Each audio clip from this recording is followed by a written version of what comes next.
ஹரே கிருஷ்ணா. உலக புகழ்பெற்ற காஞ்சிபுரத்துல எத்தனையோ சிறப்பு வாய்ந்த கோவில்கள்லாம் இருந்தாலும் 15 திவ்ய தேசங்கள் ரொம்ப ரொம்ப சிறப்பு பெற்றது. அந்த திவ்ய தேசங்கள்ல ரொம்ப பிரம்மாண்டமான ஒரு மூலவர் இருக்கக்கூடிய கோவில் தான் பாண்டவ தூத பெருமாள். திருப்பாடகம்னு சொல்லக்கூடிய 4 ஆழ்வார்களால் மங்களாசாசனம் செய்யப்பட்ட கிருஷ்ணருக்கு அர்ப்பணிக்கப்பட்ட பாண்டவ தூத பெருமாள் கோவில் ரொம்ப விசேஷமானது.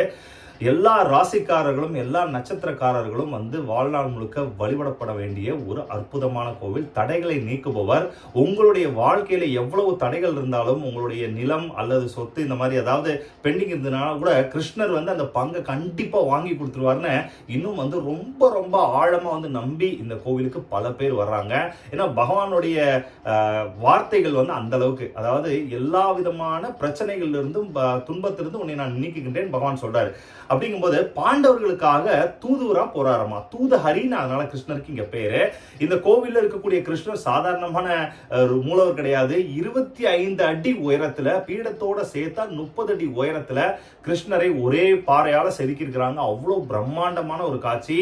இந்த திருதராஷ்டிரோட சபைக்கு போறாரு. துரியோதனன் என்ன பண்றாருன்னா கிருஷ்ணரை கொல்றதுக்காக ஆசனத்துக்குள்ள ஓட்டையை போட்டு அதுல கிருஷ்ணரை போட்டு கீழே மல்லர்கள்லாம் வச்சு கொல்றதுக்கு திட்டம் போட்டிருக்காரு. கிருஷ்ணரை எப்படி கொல்ல முடியும்?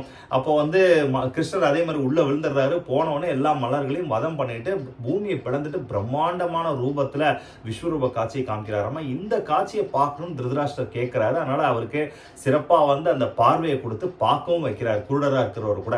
அப்படிங்கும்போது இந்த தகவலை பரீட்சித் மகாராஜர் புத்திரனான ஜனமேஜய மகாராஜர் எதிர்காலத்துல வரும்போது இந்த காட்சியை பார்க்கணும்னு அவர் விருப்பப்படுறாரு. வைஷம்பாயினர் ரிஷிகிட்ட இந்த தகவலை சொல்லும் போது அவர் காஞ்சி மாநகரத்துல காஞ்சி என்பதில போயிட்டு நீ போய் தவம் பண்ணு, கிருஷ்ணர் உனக்கு காட்சி கொடுப்பாருன்னு சொன்னோடனே அதே மாதிரி ஜனமேஜய மகாராஜர் இங்க காஞ்சிபுரத்துல தவம் பண்ணி பகவான் ஸ்ரீ கிருஷ்ணரை தரிசனம் பெற்றார்.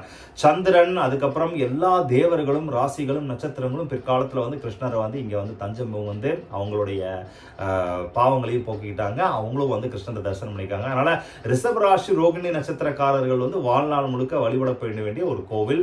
கிருஷ்ணருக்கு இந்த ராசி நட்சத்திரம் எல்லாமே கிருஷ்ணருடைய கட்டுப்பாட்டுல போயிடுது. இருந்தாலும் இது ஒரு அற்புதமான கோவிலுங்க, ரொம்ப பிரம்மாண்டமான கோவில். கிருஷ்ணர் காட்சி கொடுத்த இடம், கிருஷ்ணர் திருவடி பட்ட இடம். அதனால கிருஷ்ணருடைய திருவடியை நீங்க நல்லா சேவிக்க முடியும். இந்த கோவிலுடைய தரிசன டைமிங் காலையில 7 மணிலிருந்து 11 மணி வரைக்கும், மாலை 5 மணிலிருந்து 7 மணி வரைக்கும். சனிக்கிழமை மட்டும்தான் கொஞ்சம் எக்ஸ்ட்ரா சீக்கிரமா மூடிடுவாங்க. பஸ் ஸ்டாண்ட்ல இருந்து ஒரே 1 கிலோமீட்டர் ஏகாம்பரநாதர் கோயில் பக்கத்திலே தான் இந்த கோவில் இருக்கு. நிறைய பேர் இந்த பாண்டவ தூத பெருமாள் கோயிலை மிஸ் பண்ணிட்டு போயிடுவாங்க. அதனால திருப்பாடகம் எனும் பாண்டவ தூத பெருமாள் கிருஷ்ணர் கோவிலை தயவு செஞ்சு தரிசனம் பண்ணிட்டு வாங்க, மிஸ் பண்ணாம. நம்ம காஞ்சி கௌரவாணி சேனல் ஏற்கனவே வீடியோ இருக்கு. தேங்க்யூ. ஹரே கிருஷ்ணா.